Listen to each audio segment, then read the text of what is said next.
Tomorrow is today, and well, boys, Boogie went on the run of his life, and I mean figuratively, because we know this man doesn't move.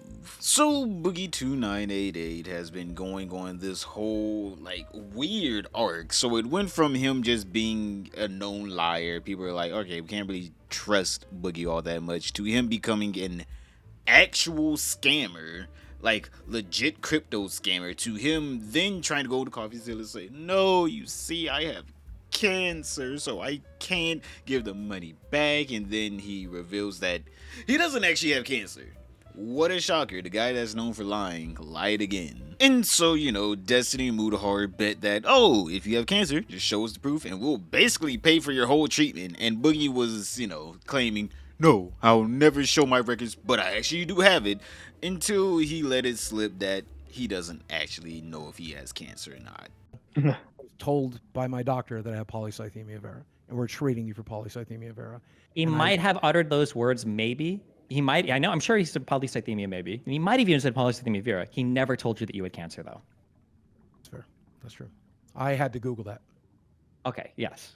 Which is what we thought. God. That's what we thought in the beginning. He probably told you that you have an elevation, everything. You have polycythemia. You probably Googled that. You might have thought that he said vera. Maybe he fucked up and said vera, but he never said cancer. He never said cancer. Polycythemia vera many times. So after that, essentially, Boogie got kicked off of the locale live stream.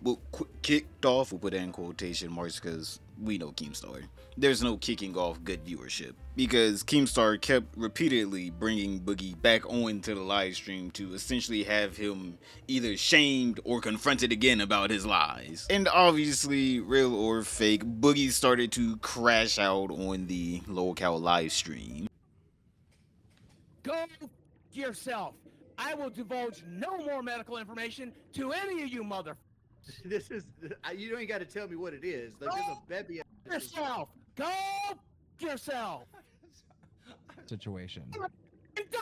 I'm so happy. I hate this. I hate it. I hate this show. I hate fucking breathing air. I hate being alive. I'm in so much fucking pain. I can't fucking stand it anymore. I can't fucking stand this. I can't fucking stand this. I've ruined my fucking life. I just want to be over. Situation. I want to die. That's what I say over and over and over again. I hate being alive. I hate being alive. I'm in tremendous pain. Help me. I'm in so much pain. Let him know. Go off, Queen. Go off, Oh, Queen. I'm not interested. Just let me get through it, Dan. You got Matt. this. Matt, Stop. Let me get through it, motherfucker. this is why, Dan, I told you I couldn't talk about this, man. You can do This this. is why I told you, no, I can't. I told you I couldn't talk about Boogie, this. you knocked this out of the park. I begged you not to make me talk about this on the show. I begged you. You crushed it. I begged you, Dan. I begged you. You crushed it. I You did very good tonight. you. I fucking begged you. You did. What's going on over there? You did fine. I think you broke your computer. Hello? So, yeah, that's kind of something you don't want to see from a literal 50-year-old man now. He was 49 whenever he was doing this. And you know what? Boogie has been doing this for a while now, right? The whole ups and downs, the lies, the I'm sorry, the please pity me. And then everyone's like, no, we're not going to pity you, because for some reason that's...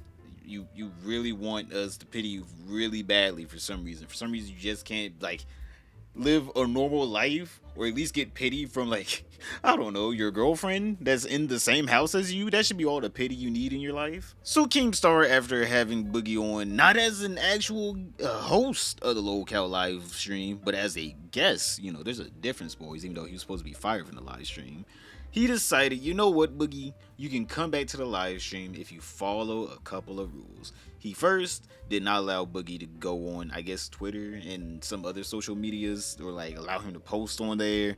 And then the other one was Boogie has to get a tattoo.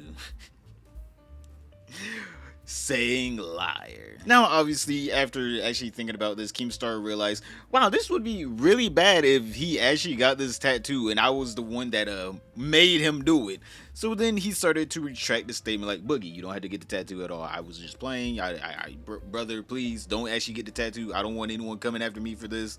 Seeing that if this man is as mentally unstable as he, makes it out to be on the locale live stream, it's kind of shitty to take advantage of someone that is that mentally unstable to where they're willing to get a tattoo saying liar on their face just so they can get back on a podcast. Now, don't get me wrong, Boogie is getting paid for this podcast. He's getting paid a decent amount of money, I guess. He's getting his mortgage paid at least for this podcast. So obviously, Keem has some level of power over Boogie. So obviously, Boogie's gonna be like, either go homeless or get a face tattoo. But Keemstar was trying his best to retract the statement from Boogie. But for some reason, Boogie really wanted to get this face tattoo. And I'm assuming it's because he thought this was the path of least resistance to getting back on the podcast. Like, he wasn't even kicked off the podcast. Every podcast, Boogie was there, alright? He wasn't actually kicked off the podcast. The only person that believed Boogie was kicked off the podcast was probably Boogie himself. So instead of Boogie actually finding a less demeaning way of atoning for his sins, he went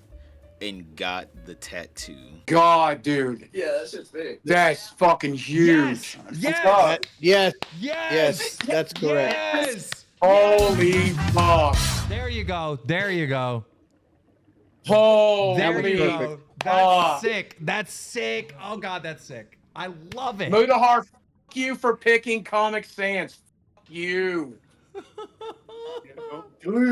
Holy shit. So yeah, on Boogie's 50th birthday, by the way, he decided to go get tatted up so that hopefully he would be allowed back onto the podcast. And obviously, Keemstar did allow Boogie back onto the podcast because obviously Boogie was never kicked off. We all know that, but also the viewership is just way too high with a locale just willing to demean himself like this. Like, Boogie will be bringing in way more viewership if he just continues doing these little outbursts on stream. But I wonder what Boogie's gonna do next on the locale live stream, because I'm gonna be honest here, I've been enjoying it, alright? These little hour, 2 hour long live streams where Boogie gets demeaned, alright? I know. You shouldn't want to look at it, boys, but it's like a train wreck. You just can't not look away. You're just like, what? Why? Stop! Don't do this! Like, Boogie had family and friends telling him to not do this. Even Keemstar and Colossal is Crazy, the two people that were like, I think the best punishment is for him to get a tattoo of liar on his face. We're like, actually, that sounds trash. Actually, don't do that, Boogie. Stop. But obviously, Boogie went through with it. He's now back on the locale live stream podcast. No restrictions. He's allowed to post on Twitter anytime he wants, alright? He has no more restrictions. Unlike Mr. Beast, who is now being investigated. Click this video right here, boys, to find out what did Mr. Beast do to where he's now being investigated. But other than that, don't forget to like, subscribe, comment down below, boys. It really helps out every time you guys do. And I enjoy talking with you guys. I try my best to reply to every comment down there. But other than that, I'll see you all tomorrow.